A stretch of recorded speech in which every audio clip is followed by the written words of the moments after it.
Donc on est toujours avec Boniface Mutuyempungu.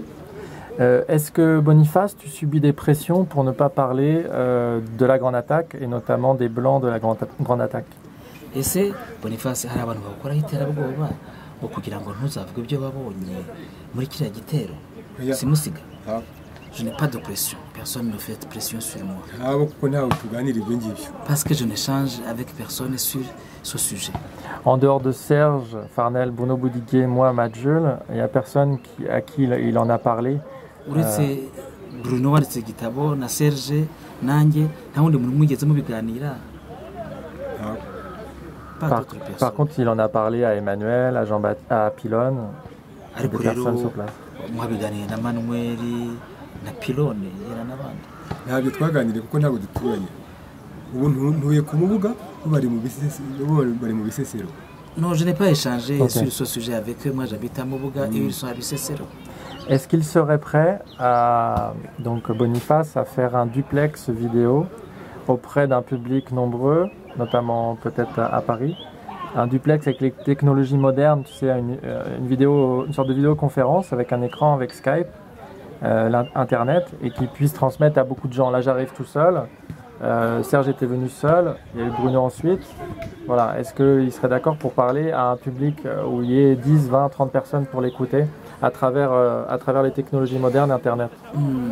Ese nkungu bazanye ikoranabuhanga rishyashya wicara nk'ahangaha hakaza nk'abantu 20, 30 b'intumwa banyuranye, intumwa zinyuranye ushaka n'abazungu yenda, noneho bakaza bakagushyira hari imbere bakubwira bati tanga ubuhamya.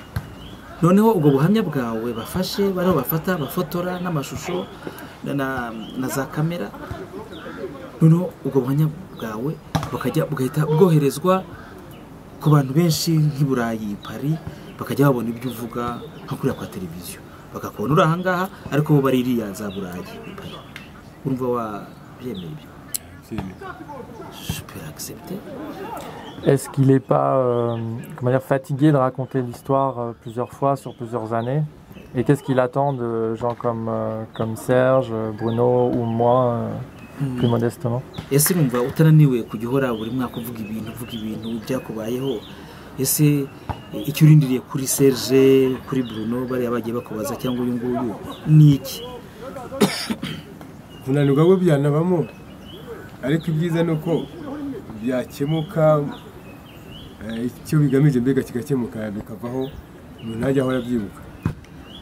Question de fatigue, certes ça peut arriver, mais l'important, l'essentiel, c'est que le témoignage que je donne puisse être orienté là où il doit être afin que ça puisse servir.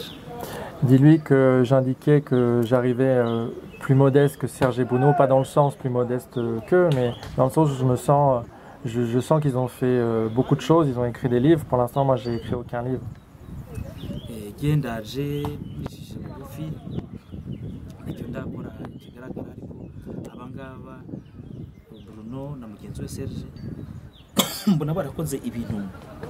Mbona barakoze ibintu byiza cyane kuko bashoboye kwandika n'ibitabo ku byababayeho mwebwe. Et dis-lui que je vais transmettre donc à Serge et Bruno donc les enregistrements et que je souhaite aussi les transmettre aux Abasesero.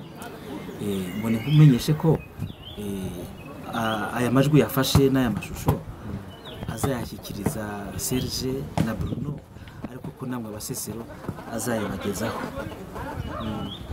Et je transmettrai à Serge et Bruno parce que j'ai eu votre contact, le contact voilà, de plusieurs personnes via Serge et Bruno.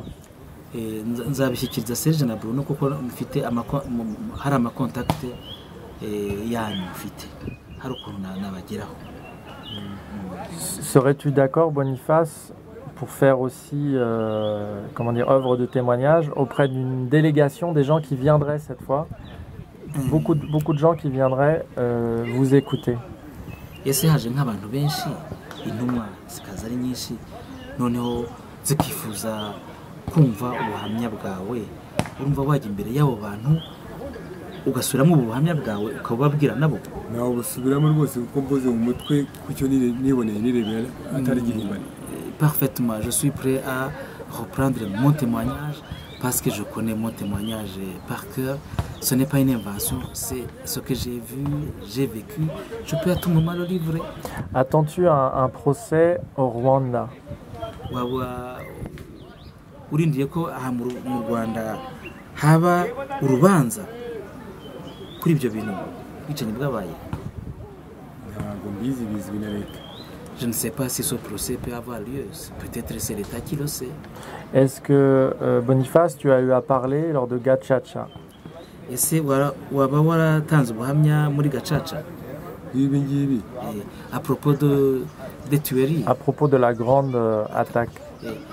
ibintu bijyanye na kiriya gitero simusiga, waba warakiganiriye abo muri Gacaca ugatanga ubuhamya kuri icyo gitero?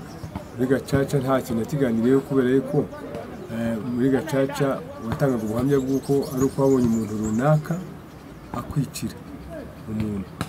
Dans Gacaca, je n'ai pas témoigné parce que durant les procès Gacaca, kugira ngo bamuhamagare bamuburanishe. durant les procès Gacaca, vous donniez un témoignage sur un tueur que tu as identifié en train de tuer une autre personne. C'était une occasion donc de le juger. Donc au Rwanda, il n'y a pas eu l'occasion, via les autorités, d'être sur cette écoute de la grande attaque. Ni ukuvuga ko hano mu Rwanda rero batigeze bakumva bumva ubuhamya bwawe ku bijyanye n'icyo gitero simusiga. Icyo kirazwi cyane kubera ko kizwimo n'uwo musirikare wari wafatanye ko agomba kurangiza abasesero bose, ari umusirikare mukuru wo ku Gisenyi. Cette grande attaque d'envergure est connue de tous, surtout qu'elle a eu lieu le lendemain de la mort d'un militaire originaire de Gisenyi qui avait prêté serment d'exterminer les Tutsis de Bisesero.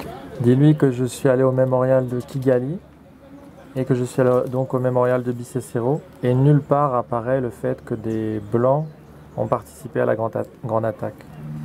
Ngo nikubwire ko yigereye ku nzibutso za Kigali n'iza Bisesero ko nta namwe yabonye handitse ko hari abazungu bagize uruhare mu iyicwa ry'abatutsi muri icyo gitero simusiga.